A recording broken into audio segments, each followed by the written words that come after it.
Salón, salón. Bueno, quiero compartir algo con ustedes. Estamos en tiempos de la cuenta del Homer. Y supongo que algunos se habrán dado cuenta de que hay diferentes formas de hacer el cómputo de la cuenta del Homer actualmente. No siempre ha sido así. En un principio, el Eterno selecciona a los levitas, todos sabemos en base al episodio del becerro de oro, y decide que ellos van a ser los depositarios de una serie de privilegios, vamos a llamarlos privilegios, ¿de acuerdo? Van a servir en el templo, en aquel momento en esa tienda provisional, desmontable y trasladable. Posteriormente, a partir de Salomón, servirían en ese gran templo maravilloso que se construyó en Jerusalén. Durante todo ese tiempo, y muchísimo más tiempo, aproximadamente unos 1100 años, 1000 años, vamos a poner 1000 años para redondear, 1000 años, los Kohanim fueron los depositarios de la Torá. Ellos eran los que enseñaban, los que sacrificaban, los que decían cómo se tenían que hacer las cosas, los que las hacían. Estamos hablando de Yom Kippur, de Shavuot, de Yom Teruah, Sukkot. Eran los sacerdotes. No había otra tribu, otro grupo de personas. Y durante 1000 años ellos fueron los únicos portadores de esa luz. ¿De acuerdo? Ocurrió la deportación de Babilonia por el pecado de Judá, en segunda instancia, en primera instancia del reino del norte de Israel. Y cuando se regresa de Babilonia, vuelve una religión diferente de la que se fue. Y en ese contexto aparecen los escribas, los oferim. Posteriormente ya empiezan a aparecer los rabinos, aunque ya vienen de Babilonia, junto con la sinagoga. Y durante unos cuantos siglos pues hubo un antagonismo, porque aquello que decidió el Eterno, y era que los levitas, los de la tribu de Leví, específicamente los sacerdotes, fueran los depositarios y los maestros durante 1000 años, nadie hizo sombra a los sacerdotes. Ellos eran los que decían cómo se tenían que hacer las cosas. Pero aparecieron los fariseos en escena y ellos fueron los que trastocaron muchísimas cosas. Y una de esas cosas que trastocaron fue la cuenta del Homer. Los fariseos, desde la época del Mesías, después ya se establece a raíz de Yavne, donde los fariseos deciden quién es judío y quién no, y se desecha todo aquel que no crea, incluso siendo fariseo, que no crea lo que están recopilando los rabinos en la llamada Mishnah. Hasta entonces era tradición oral. Y entonces los rabinos deciden quién es judío y quién no. Quien acepte las normas de los fariseos es judío y el que no, no. Lo cierto es que a nosotros eso nos debe de importar un bledo, con perdón. Porque para nosotros es importante lo que el Eterno diga, no lo que digan los fariseos. Para mí un cura puede tener respeto como persona, pero su doctrina me da igual. O sea, a la comunidad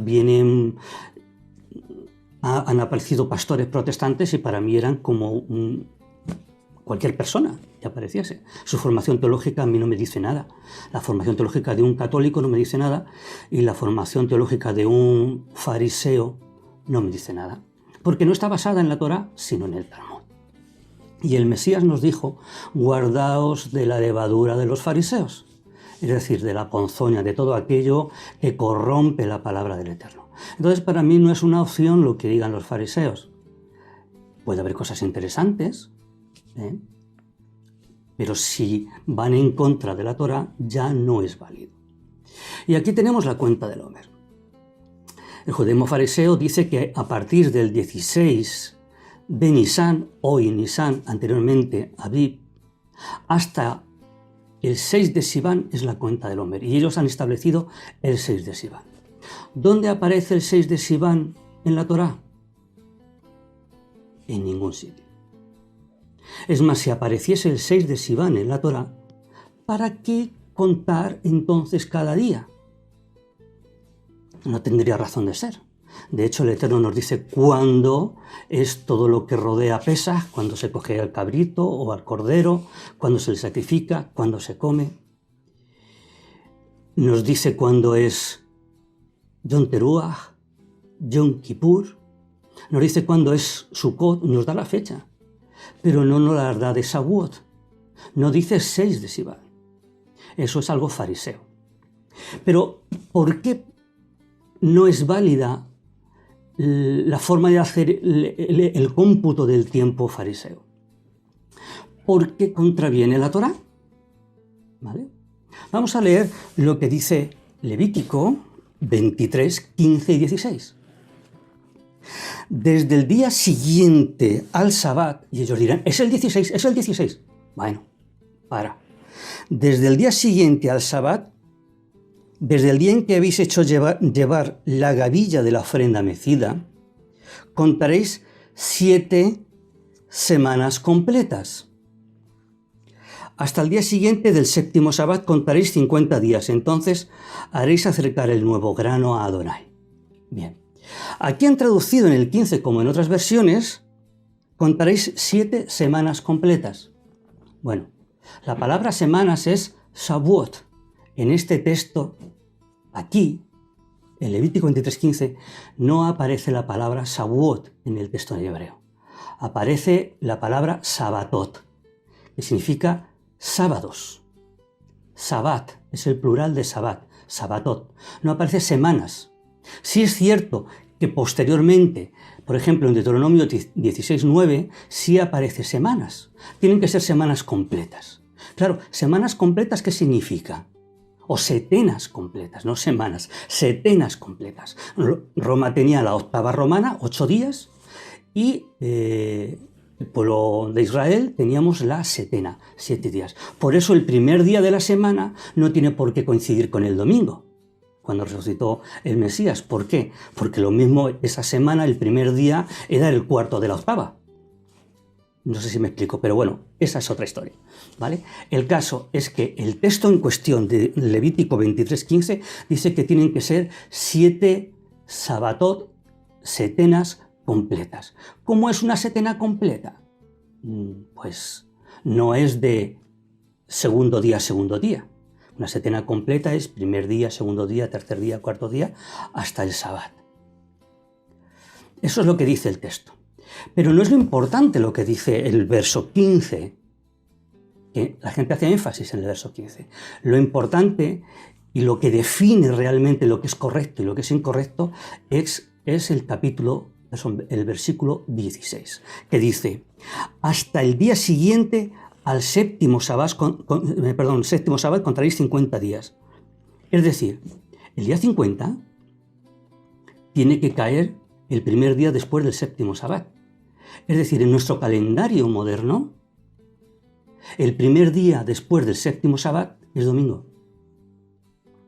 La cuenta del Omer empezaba el día de las primicias, es decir, tenía que ser un domingo, un Sabbat por la tarde, entraba el primer día. Ahí se hacía la ofrenda mecida y ahí empezaba la cuenta del Omer, que coincide cuando las mujeres van a la mañana siguiente y el Mesías no está, porque es el día de las primicias y él es la primicia.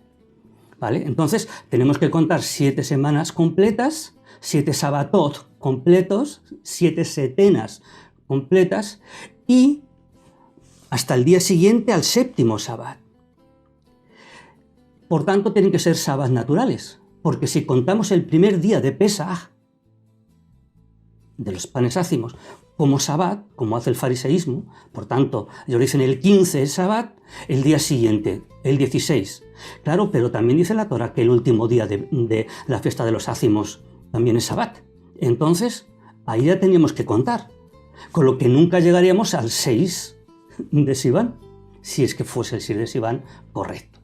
Bien, lo certero es que el texto dice que tienen que ser setenas y que siempre, da igual si ha habido mucha cosecha, o poca, o pequeñísima, o se ha arruinado, lo que dice el Eterno es que hay que contar 7 semanas completas y Shavuot tiene que caer el primer día después del séptimo Sabbat. Por tanto, lo del Sir de Sivan a nosotros nos da igual. Nosotros tenemos que cumplir el mandato del Eterno. Nosotros no somos fariseos, nosotros somos discípulos del Mashiach, Yeshua, el que había de venir y que vino, ¿vale? Entonces, a nosotros lo que diga la tradición farisea nos tiene que dar igual. Nuestra práctica se tiene que ceñir a lo que el Eterno nos dio. Los fariseos anularon a los saduceos. Nosotros no vamos a entrar en esa guerra de si nuestra doctrina es saducea o no. Nuestra doctrina es lo que está escrito en la Torá. Shavuot tiene que ser el primer día después del séptimo Sabbat. Y bueno, pues hasta aquí. Este era el mensaje. Se me había pedido. Hay muchos artículos por ahí, muchísimas enseñanzas, muchísimas llenas de alegoría. A mí no me gusta la alegoría, me gusta como figura literaria, ¿vale? Como tropo literario, pero no como método. Para mí la alegoría, o sea, alegorizarlo todo es prostituir el texto y es justificar enseñanzas humanas, espiritualizándolas, ¿de acuerdo? Entonces, bueno, nuestro cómputo del Omer no es el fariseo, no empezamos a contar el 16, sino que esperamos al primer día de la semana, es decir, después del primer Sabbat natural, y empezamos a contar, porque si no, sería imposible que Shavuot cayese el primer día después del séptimo Sabbat. Espero haber sido de utilidad, y bueno, si alguien quiere escribirme, tiene alguna duda, alguna interrogación sobre algún texto, a la disposición de todos los oyentes. Shalom, shalom.